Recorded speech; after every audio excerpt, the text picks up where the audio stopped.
time. Now, what does the Quran tell us about God? You have to realize I'm just about through with the Quran here, my first time reading it. And now I was really caught. I searched my head. What does the Quran tell us about God?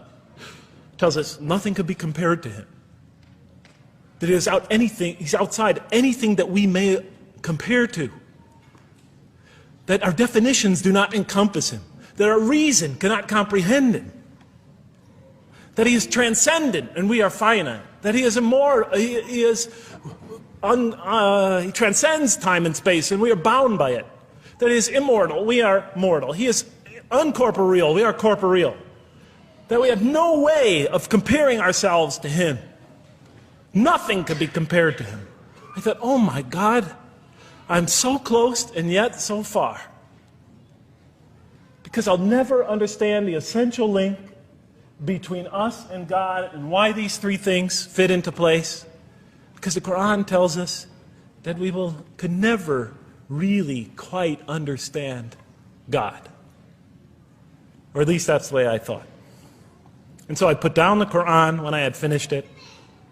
And much to my dismay, I was honestly disappointed because I thought the author made a brilliant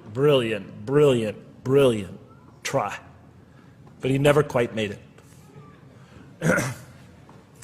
And so I was sitting in front of, about 3-4 weeks later, I was sitting in Diamond Heights in my apartment watching a football game, I think it was.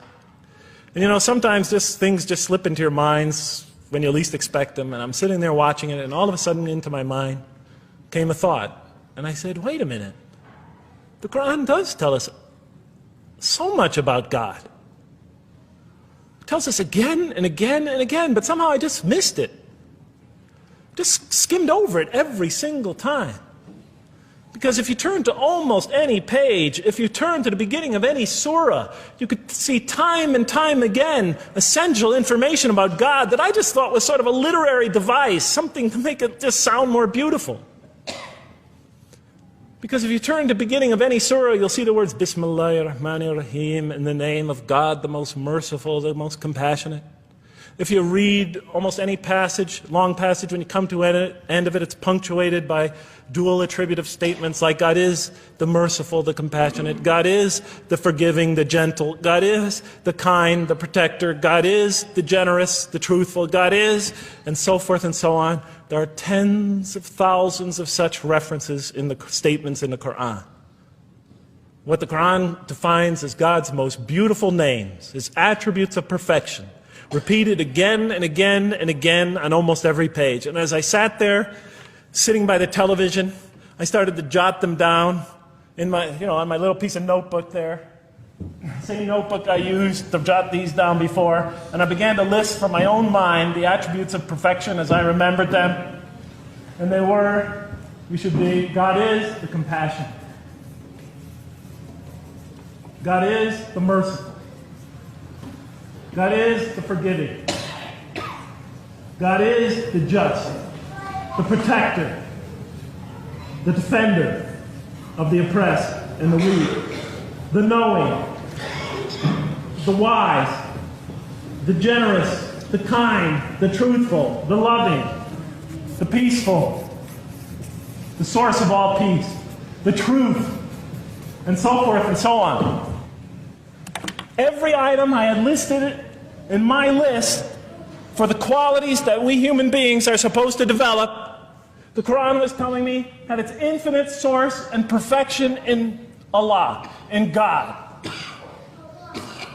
And then all of a sudden all the pieces fell together. Then I suddenly saw it, as I see most of you probably see as well.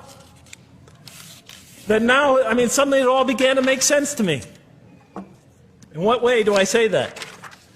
Well, it was now obvious why we had to develop these qualities. It was now obvious how these things on the floor here fell into place.